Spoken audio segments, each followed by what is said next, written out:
Bien que cette guerre soit cruelle, il y a des nouvelles encourageantes. L'Afrique connaît un essor très encourageant du patriotisme et du panafricanisme actuellement, une émancipation intellectuelle vis-à-vis de la France-Afrique surtout, et vis-à-vis du néocolonialisme actuel. Et ça joue beaucoup sur ce qui se passe au Congo et ce qui se passera dans les prochaines années. Alors, on a vu sur les images à la télé ou sur les réseaux sociaux l'avancée des soldats du M23 accompagnés de 3000 voire 4000 soldats rwandais. Et en fait, le but, comme le pasteur Mohamed Sanogo le disait bien, c'est de pouvoir même déstabiliser la capitale, de pouvoir même déstabiliser tout le pays pour pouvoir profiter encore de ces richesses. Alors, on a eu toutes ces informations-là, on a vu les images, mais j'aimerais vous lire quelques dépêches qu'on a du terrain. Alors, apparemment, la RDC déciderait de couper le courant au Rwanda, apparemment, parce que apparemment le Rwanda tirerait sa source électrique dans la rivière de Ruzizi, dont son bassin collecteur se trouve en RDC.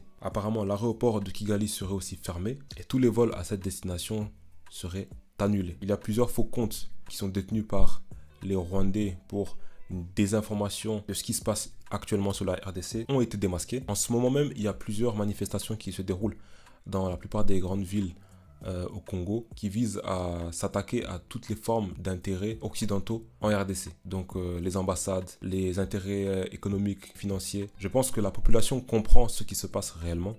On va en parler. Apparemment, les FARDC ainsi que les Wazalendo, qui font partie de l'armée congolaise, ont fait leur entrée dans Goma. Wazalendo, pour ceux qui ne le savent pas, ce sont des civils qui se sont engagés de façon volontaire. C'est comme les VDP au Burkina Faso. Que Dieu vous garde, que Dieu vous donne la force de continuer de faire ce que vous faites. Lumumba disait que l'histoire du Congo sera écrite par les Congolais eux-mêmes. Nous n'avons pas à attendre l'aide ou l'héroïsme de qui que ce soit.